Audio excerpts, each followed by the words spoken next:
Welcome to marketing video number 6. Today we're going to talk about market research, using market research, basic market research methods, market research process, answering the 5 P questions, and basic market research methods. Now, if you haven't seen the past videos, I recommend pausing this one, go back and look at those because we're going to use a lot of terminology. This builds on those prior videos. Using market research, well, the definition market research is planning, collecting, and analyzing data relevant to a marketing decision. Yes, it gives marketers a realistic view of the world, numbers and facts, as opposed to warm and fuzzies. It is used to identify opportunities, find problems, improvements, evaluate performance, etc. In one case, I was working for a software company, and the conversion between the customer getting a demo of the product and buying the product was miserable. It was very low. It was in the few percent, 5% range.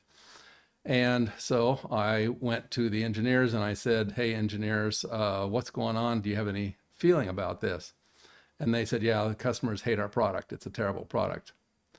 Yeah, okay. Well, I had worked with customers, and so I knew that the customers had like a 90-some percent, 97%, I think, acceptance and satisfaction with the product. So I knew there was a breakage somewhere between engineering thinking and the actual customer thinking.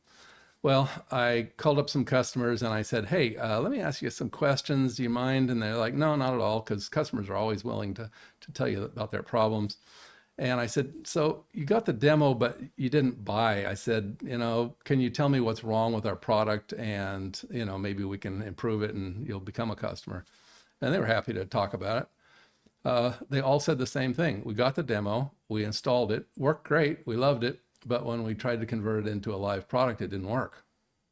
And I immediately started thinking there's a technical issue there. So yeah, I went back, talked to the engineers, got a group of 5 of them around, and we started chatting about what might be going wrong. And they said, no, this can't be possible. It can't be a technical problem. One guy in the group drops his head down to the floor, runs off, and the next day, the conversion rate was in the 90-some percent. So yeah, that's what happens when you have facts and numbers versus just feelings. Also, market research includes the preferences of customers, customer perceptions of products and lifestyles, and it should lead to a more efficient use of budgets. So for example, we were spending a lot of money on this one product. It was late and it had certain features that customers just did not care about.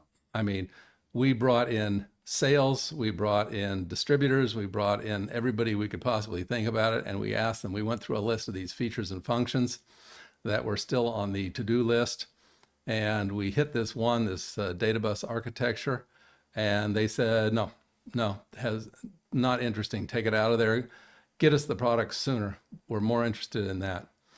So yeah, these are the type of things that when you have hard facts, it allows you to put your money where it needs to be, as opposed to just burning time. The market research process, okay, that's these 5 things down here. It's define the marketing problem or the problem the customer needs solved, choose the market research method, collect the data, analyze the data, and make recommendations. Let's talk details. Define the marketing problem. So we need to answer some key questions. Why do you need the information? Well, one of the things is we need to answer the 5 P questions. These are from an earlier video. It's the product, price, place, promotion, and people. Does the information already exist? If it does not, then you're going to have to do what's called primary data research, and you've got to go figure out a way to get data from the original source. And it's usually from a type of survey research, so you can go out and talk to customers directly, or you can put together a research program. It is more expensive than secondary, but it is oftentimes more current and more accurate. Then there is secondary data, and this is information that's been collected from other sources for other reasons, but it can be used for what we need. So these include things like competitor reports. They are required by law to file financial documents with the US government. So yeah, you can go look up that. You can look at their marketing information, their documents that they have to publish. You can look at government agencies, for example, how an industry is doing, trade associations, think tanks, university, internet, commercial publications, and internal data. And some of that internal data can include things like sales invoices, accounting records, data from previous research studies, and historical sales data. So if good data already exists, don't burn time and money going out and creating a new research program. So once the problem is defined, then a research method is chosen. Choose a method of research. There are three basic types. These are mostly primary: survey, observation, and experiment. Survey, so this is 2.1. Data is gathered from respondents to obtain facts, opinions, attitudes. So some examples, some common examples of surveys are internet surveys. So these are like pop-ups. We all get these on our computer every once in a while. Internet feedback groups. BBC does this. Microsoft does it. Executive surveys. You can ask top managers internally and externally. Yeah, so what's the problem with that? Well, it goes back to breathing your own exhaust, right? Mall intercept surveys. So these are better for consumer type data. You go in, maybe you stand around the mall and you ask, are you planning on buying jewelry today, or whatever your business is? Phone surveys. What's the problem with phone surveys? Well, we get them and we hang up, right? Very few people actually answer them. So there's a self-selection issue. And then there's self-administered questionnaires. And yeah, so somebody sends you one or you get one and you do it yourself and you turn it in. Well, there's obvious problems with that, right? And then there's one-time mail surveys. So those come in through the snail mail and they are fading away. So 2.2, observation and experiment. So observation research, the investigator goes out and observes the people involved, but they don't directly interact with them. So this is like Nielsen ratings. They put the box on top of your TV and they watch what you're doing.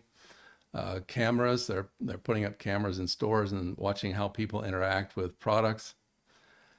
And then there's the experiment. The investigator changes a variable and they look to see what effect it has on another variable. So they change the color of the product and people buy more, or I change the location of the product on the shelf and people were willing to pay more. So if I change the location inside the store, people are actually willing to pay more. So stuff at the checkout counter is oftentimes more expensive than at the back of the store. Yeah, okay. So yeah, collect the data. So primary or secondary data, but you have to be really careful about how it is collected and what you collect. This is a famous case. This guy is Harry S. Truman. He was president of the United States.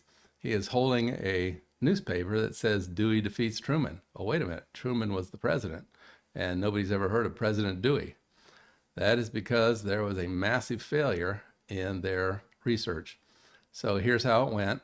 They fired the research expert to save money. Their attitude was, how hard can this be? I mean, we have all his formulas. We know how he does things. So we'll just gather the data and we'll plug it into his formulas and we'll come out with the right answer. At the time, telephones in houses were newfangled things. They were not very common. And so what they did is, rather than in the past, they had used in-person or mail to do their research. So this time around, they thought it would be faster just to get people on the telephone, and they called around using the phone and did research. So then they analyzed the data using the formulas that they had, and they made recommendations, and they reached the wrong conclusions. And their extremely successful business went down the toilet literally overnight.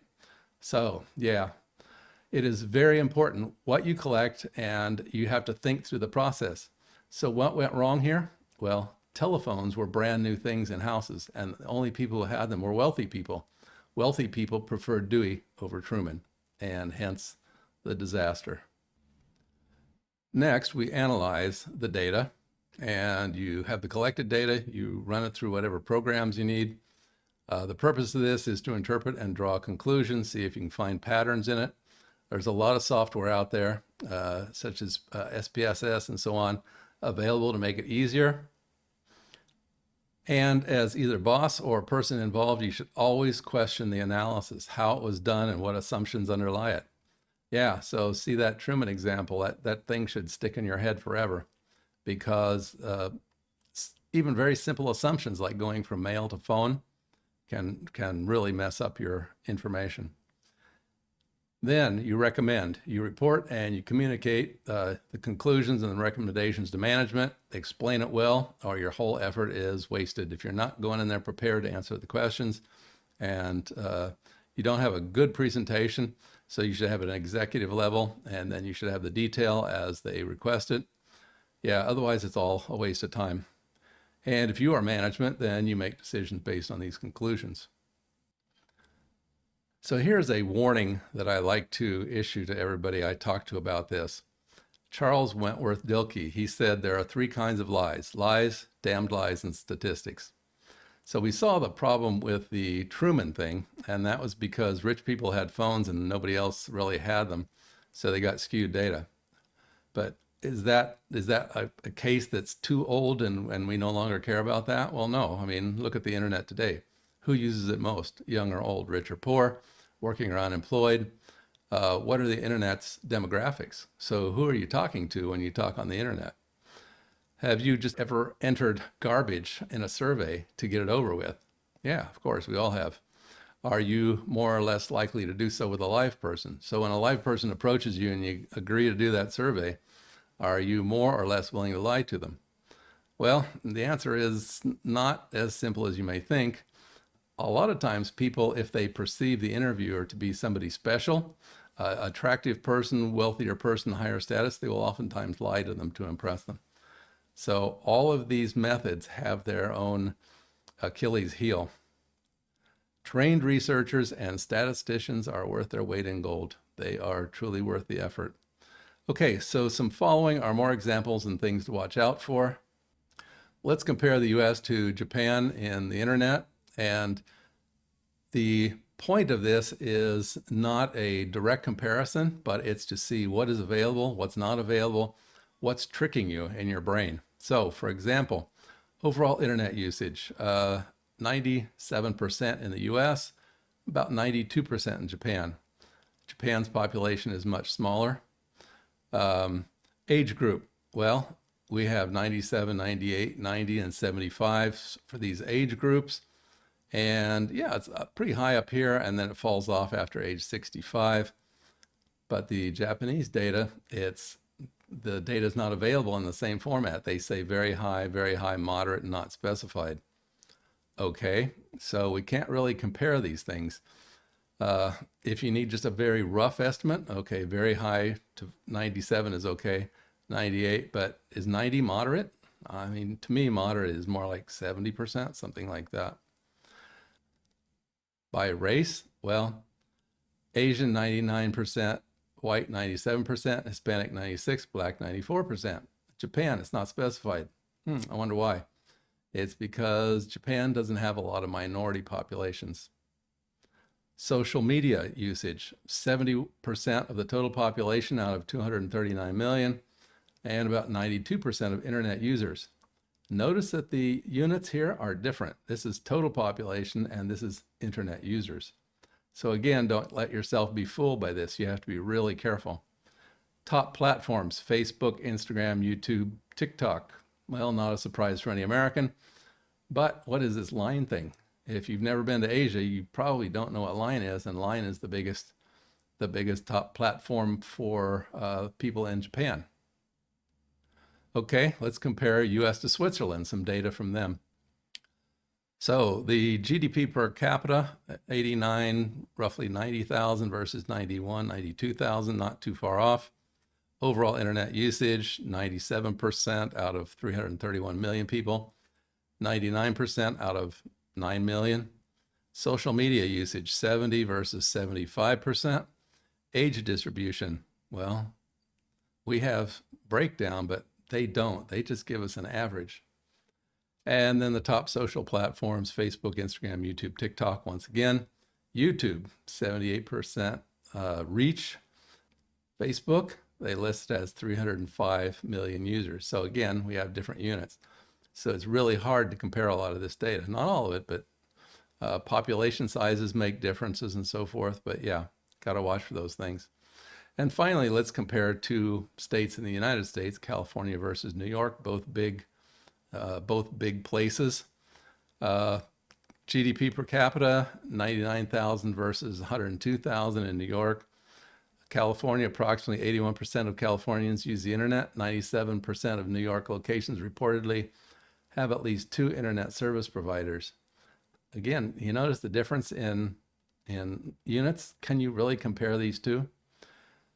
They do not have internet access. Well, 19% lack access and 20% lack home internet. Well, what is the difference between these two?